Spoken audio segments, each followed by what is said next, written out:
Hello, in this video we're going to introduce the math functionality provided by Java. So we're going to look at how we can do things like trigonometry, how we deal with exponents, how we deal with roundings, how we can obtain the minimum, maximum, or absolute values of numbers, and how we can deal with random numbers. So over in Eclipse we're going to create a new Java project, and I'll call this math demo. And we will also add a new Java class called math demo. Okay, so inside our class we're going to have our main method.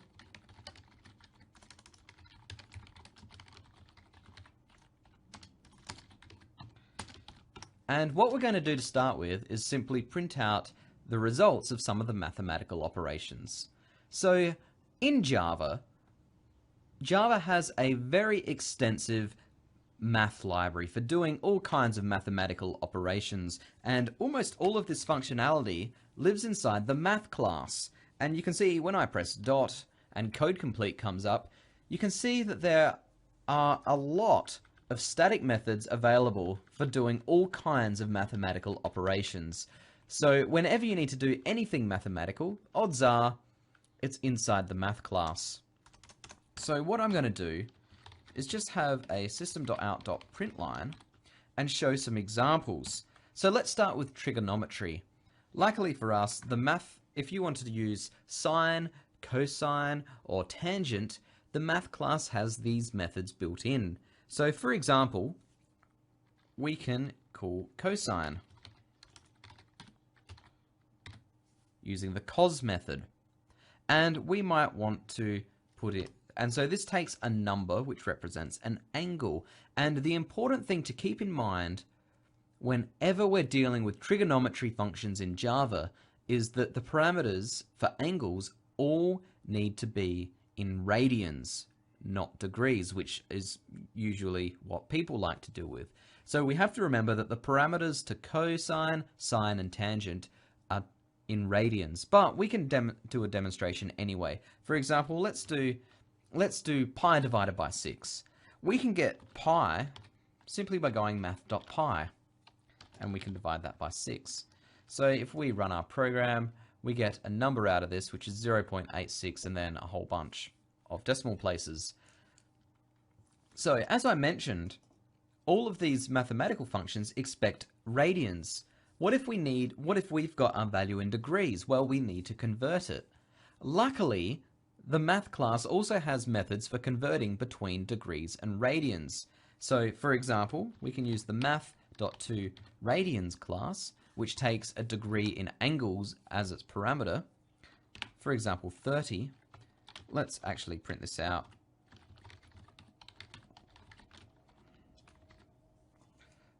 So, the equivalent of 30 degrees is 0.52 radians. Looking good so far. We can also go back the other way, so we can convert from radians to degrees.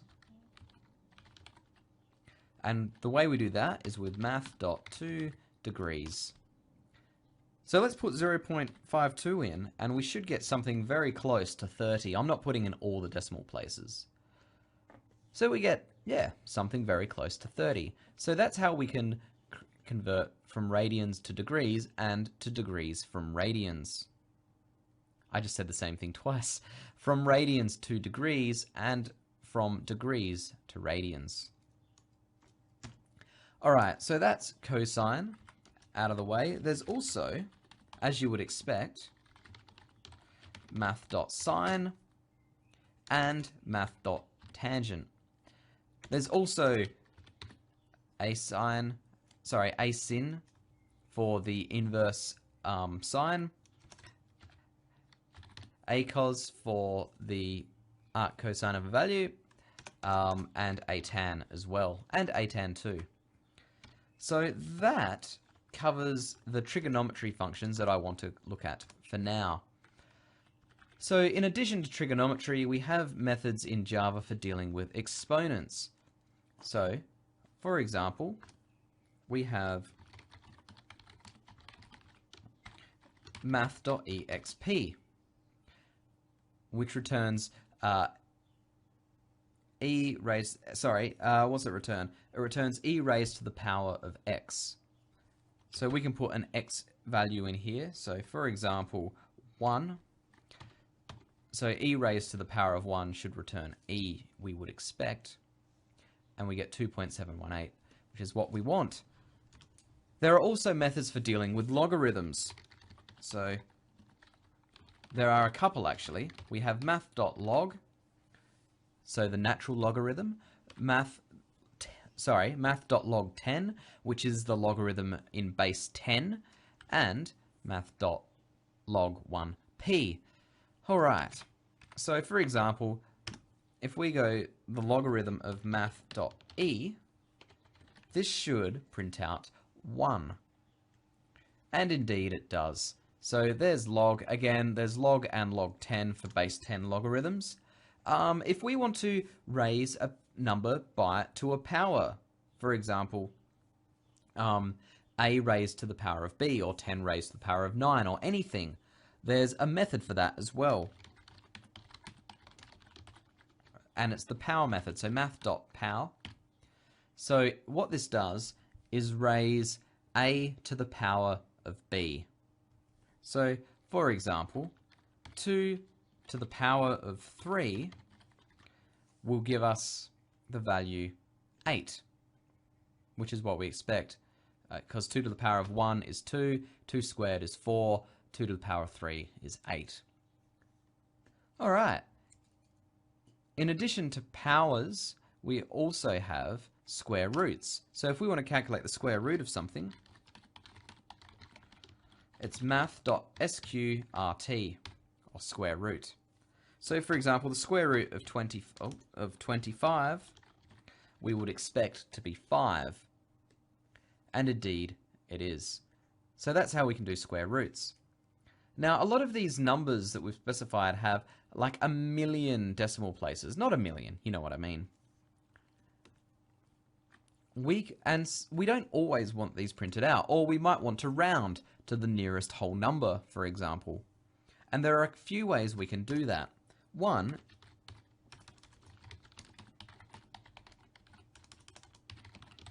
it depends on whether we want to round down or up. So, for example,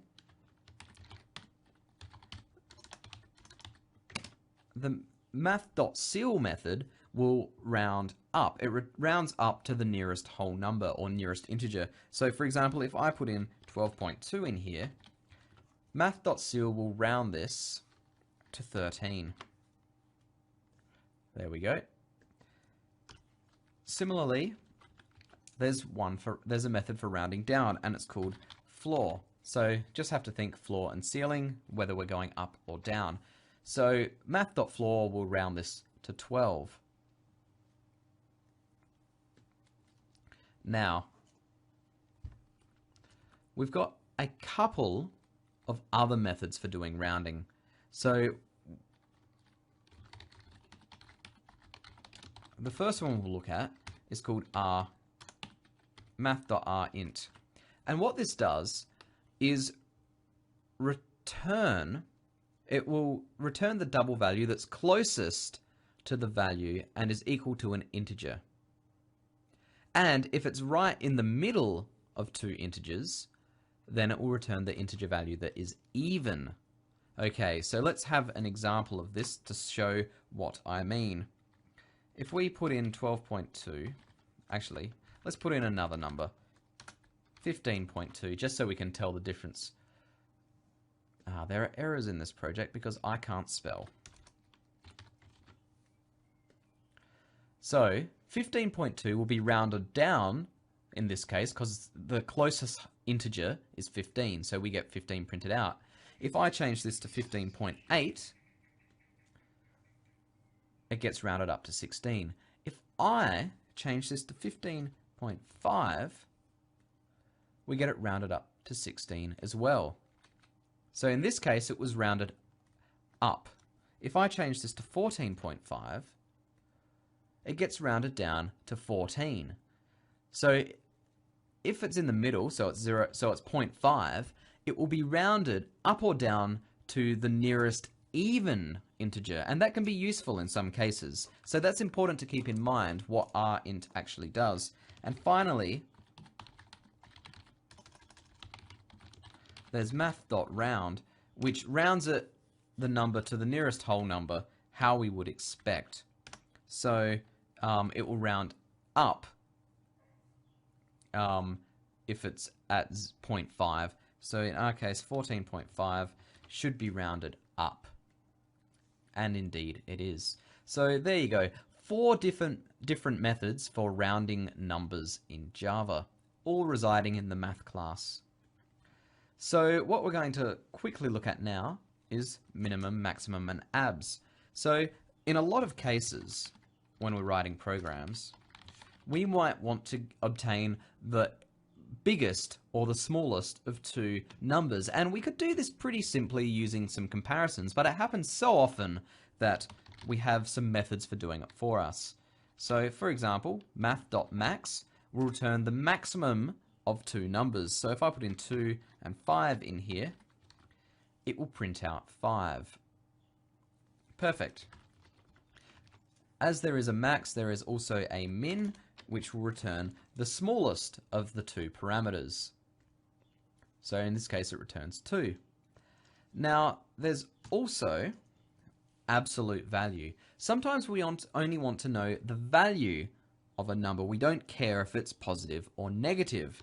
So system.out.println, so math.abs gives us the absolute value of a number. So if I put in a negative number here, like 42.5, and we print this out, what we will actually get is just 42.5. It just strips the minus sign away if it exists.